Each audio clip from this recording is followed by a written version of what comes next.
सुरुमा चाहिँ सिंगल वाला पनि लिन मिल्छ अनि अर्को चाहिँ हामीले दुई तीनवटा क्वालिटी राखेर कुन राम्रो छ भनेर पनि एकैचोटि गर्न मिल्छ।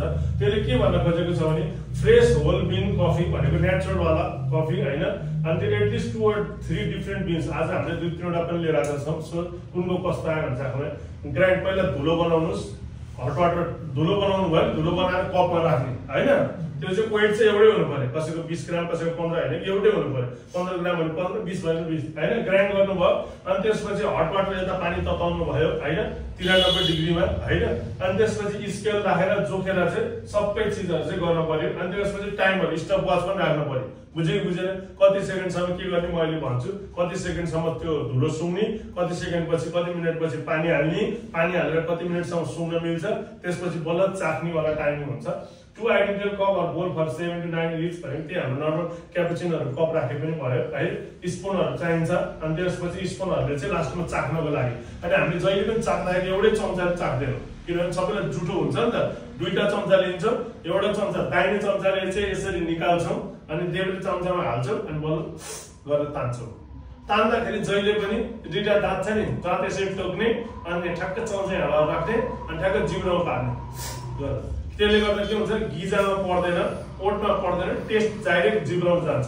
दिमाग र जिब्रोको एकैचोटि सेन्स पाउँछ अनि बल्ल हामी फिल गर्न सक्छौँ। र आजको आज फिल नहुन पनि सक्छ, बिस्तारै तपाईँहरूले त्यो प्र्याक्टिस गर्नु तपाईँलाई स्वाद आउँछ। जसरी हामीले हिजो एस्प्रेसो खाँदाखेरि सिधै गुलियो आएको थियो त, आएको थिएन नि त, आजकल त आउँछ नि त, खाने बित्तिकै पानी खायो भने फिल हुन्छ होला नि त होइन। सो बिस्तारै त्यो मन त बुझ्दै जाने त्यो कुराहरू चाहिँ है।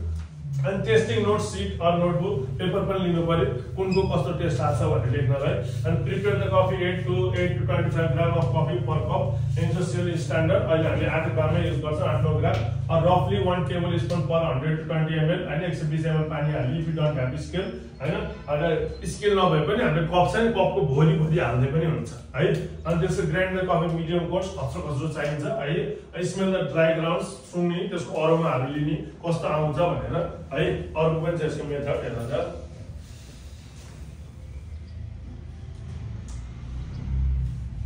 त्यो ग्राइन्ड गरिसकेपछि हामीले के गर्दो रहेछौँ त पानी हाल्दो रहेछौँ है। सुरुमा त्यो सुङ्यो नि हैन, कफीको धुलो सुङ्यो अनि त्यसपछि चाहिँ पानी हाल्यो, just of boil pour water to each cup हाल्दियो अनि स्टार्ट अफ 4 मिनट टाइम। 4 मिनटसम्म चाहिँ सुँगिरहने, पालै पालो डिफ्रेन्ट कफी हुन्छ सुँगिरहने। 4 मिनटसम्म तिमीले चलाउन पाउँदैनौ, 4 मिनटसम्म त्यसको बास्ना आइरहन्छ, जुन हाम्रो अरूमा आउँछ नि कफीको बास्ना त्यो 4 मिनटसम्म आइरहँदो रहेछ। तिमीले जहिले पनि सम्झ्यौ, तिमीले अमेरिकामा बनाएर दियो कुनै कफी दियो बास्ना आउँछ नि 4 मिनट पछि आउन छोड्छ त्यसको बास्ना, त्यो कुरा चाहिँ ख्याल गर्नु। त्यही भएर 4 मिनटसम्म चाहिँ सुँग्न पाइयो हैन।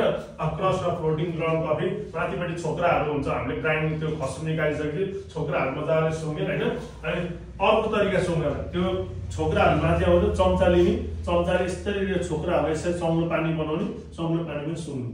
अनि म गरेर पनि देखाउँछु। कफी भयो सुरुमा त अघि हामीले अहिले लेखेकोमा धुलो मात्रै थियो, धुलो सुँग्यो सुरुमा हैन।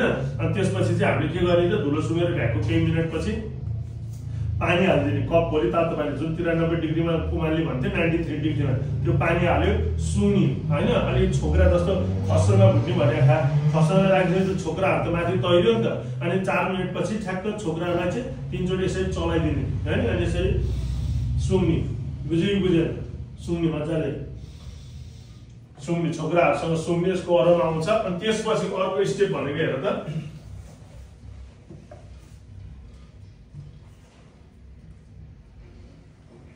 अनि त्यो सुँगेर भ्याइसकेपछि माथिको छोक्रा चाहिँ 2टा चम्चाले निकालेर फाल्दिने अनि पालै पालो घुमेर टक्क चम्चा लिने, एउटा चम्चामा हाल्ने, सबै चाख्दै हिँड्ने। कुनमा एसिडिटी छ, कुनमा तितोपन छ, कुनमा ब्यालेन्स छ, सबै कुरा लेख्दै हिँड्ने। त्यो हाम्रो कप हुन्छ, कपको अगाडि नम्बर हुन्छ, यो नम्बरको यो आयो भनेर चाहिँ टक्क लेख्ने है। फेल भयो बिग्रे केही फरक पर्दैन, ट्राई गर्ने। तिमीलाई जे जाने खान्छ त्यही ट्राई गर्ने, गर्दै गएपछि सिकिन्छ। बुझेको बुझेन, जे गर्दै गयो नि सिकिन्छ। अनि test the coffee from 8 to 12 minutes, त्यो चाख्न चाहिँ 8 देखि 12 मिनटसम्म चाख्न मिल्छ। Let it cool slightly or coffee hides flavour हैन, तातो कफीले अलिक हल्का फ्लेभर आउँछ, हल्का चिसो भएपछि फेरि खाँदा हुन्छ अर्कै फ्लेभर आउँछ। डिप स्पुन सिप क्विकली विथ द स्लुप त्यसले हेर्छ स्लप हेर्छ सुरुको तान भनेको हैन। इन्कर्पोरेट एयर स्प्रेड फ्लेभर भनेको मुख खुल्ला राखेर यतिकै राखेर अरू हावा अरू गन्ध नआओस् के गरेर ठ्याक्कै जिब्रोमा मात्रै आओस् भने बुझ्यो बुझेन है। अनि टेस्ट अगेन घरिघरि चाकिरहने, हरेकचोटि चाख्दा फरक फरक आउन सक्छ, घरिघरि चाकिरहन पर्छ। बुझ्नु भयो कि नै? बुझिन्छ? म फेरि सर नेपाली पनि सर भनिदिन्छु तपाईँहरूलाई। जसरी हामीले गर्दाखेरि टक्कै कप राखेको हुन्छ है, तपाईँहरू पनि यसरी यहाँ दुईटा कप छ, यसको दुईटा कप राखेको छ अनि दुईटा कप राखेर यहाँ एउटा टिस्यु पेपर पनि राखेको छ, टिस्यु पेपर राखेको छ अनि अगाडिपट्टि कपमा फेरि पानी राखेको छ चम्चा पखाल्नको लागि। किनभने एउटा कफीको टेस्ट अर्को, त्यो चम्चामा त अलिअलि लाग्छ नि त, अनि अर्को कफी चाख्दा त मिक्स भयो, त्यो नहोस्, सादा पानीमा चोपेर चम्चा पखाल्नै पर्यो। बुझेको बुझेर? अनि पानी फेरि धेरै थियो, अब यो चम्चा भयो, मैले पानीमा चोपेँ, हात अलिअलि पानी आयो नि त, त्यो चाहिँ टिस्यु पेपरमा टक्क गर्नु पर्यो। बुझेको बुझेर? अनि फेरि चाल, बुझेको बुझेन है? अब सर भन्छु, पहिला कप लिनुहोस्, धुलो कफी हाल्नुहोस्, सबैजनाले धुलो कफी सुँग्नुहोस्, हातमा लिएर हाल्नु, मुख टेउनै लगाएर सुँग्नुहोस्, सबैले सुँगेर खायो। त्यसपछि पानी सर एकैचोटि सबै हल्लाउन हाल्यो, बिस्तारै भिसिसमा बिस्तारै हाल्छ, बिस्तारै हाल्दैन, हतातत्त खनाइदिनु कपभरि। बुझ्यो बुझेन? अनि मजाले स्मेल आउनु थाल्छ, सबैले स्मेल सुँग्ने। बुझ्यो बुझेन? स्मेल सुँग्यो अनि फेरि चम्चाले चलाएर सुँग्ने। बुझ्यो बुझेन? चम्चाले चलाउने, चम्चाले पनि चलाउने भनेको गाडेर होइन कि माथिको लेयर हुन्छ त्यसलाई चलाइदियो नि सुँग्ने। अनि त्यसपछि त्यो गरेर भ्याइसकेपछि माथिको छोक्राहरू दुईटा चम्चा यसरी राखेर सरर तानेर छोक्रा फालिदिने। अनि त्यसपछि फेरि मजाले सुँगेर अनि चम्चामा टक्क हाल्दै सुरुप सुरुप खाँदै जाने, अनि लेख्दै पनि जाने, कुनमा के टेस्ट छ भनेर लेख्दै जाने। बुझिन्छ? बुझिन्छ कि नै? बुझिन्छ कि नै? जस्तो जानिन्छ त्यस्तै गर्ने, केही फरक पर्दैन कुराहरूको विविधता है। नेपालीमा लेखेको छ हेर्दा त, अहिले इङ्ग्लिसमा गाह्रो भयो भने कफीको तयारी प्रत्येक कपका लागि 8 देखि 25 ग्राम कफी लिनुहोस्, वा स्केल नभए 1 टेबल स्पुन भनेको जोख्ने कुरा भएन भने 1 चम्चा जस्तो लिनुहोस्, जसमा 100 देखि 20 ml पानी मिलोस् होइन। कफीलाई मध्यम मोटो खस्रोमा दानामा पिस्नुहोस्। सुक्खा कफीको सुगन्ध ड्राई अरोमा भनेको अरोमा आउँछ नि त, त्यो भर्खर ग्राइन्ड गरेको कफीको त, त्यसको सुँग्नुहोस् है। अनि त्यसपछिको सेकेन्ड स्टेपमा तातो पानी हाल्ने 93 डिग्रीमा, त्यो सबैले सुक्खा सुँगेर भइसकेपछि 93 डिग्रीमा पानी हाल्ने। अनि त्यसपछि कपको पुरै भरिने गरी पानी हतत्त खनाउनुहोस् अनि 4 मिनट टाइमर सुरु गर्नुहोस्। 4 मिनट भरि चाहिँ यो सुगन्ध अरोमाले पानी हाल्यो नि त्यहाँ स्मेल आउँछ, 4 मिनटसम्म सुँग्न मिल्यो क्या। बुझेको बुझेन? 4 मिनटसम्म सुकिसकेपछि अब स्टेप के गर्ने भन्छु फेरि लगाएर। बुझिन्छ यहाँसम्म त? बुझिन्छ नि होइन? 4 मिनटसम्म सुँगेर भ्याइसकेपछि के गर्नु पर्ने त अर्को? 4 मिनटपछि पानीको माथिको कफीको क्रस भनेको त्यो छोक्रा हुन्छ नि, छोक्रालाई बनिसकेको हुन्छ, चम्चाले बिस्तारै अगाडितिर 3 पटक यसरी 1 2 3 गर्दै सुँगी पनि रुनी, चम्चाले चलाउने, एकजनाले मात्रै चलाउने, एउटा कपमा एकजनाले चलाएपछि भयो। बुझ्यो बुझ्यो? फेरि अर्को आएर पनि चलाउनु पर्ने होइन, हरेक कप चाहिँ सबैलाई पुग्छ। यो गरेर नाक नजिक ल्याएर गहिरो सास लिएर सुगन्ध लिनुहोस्।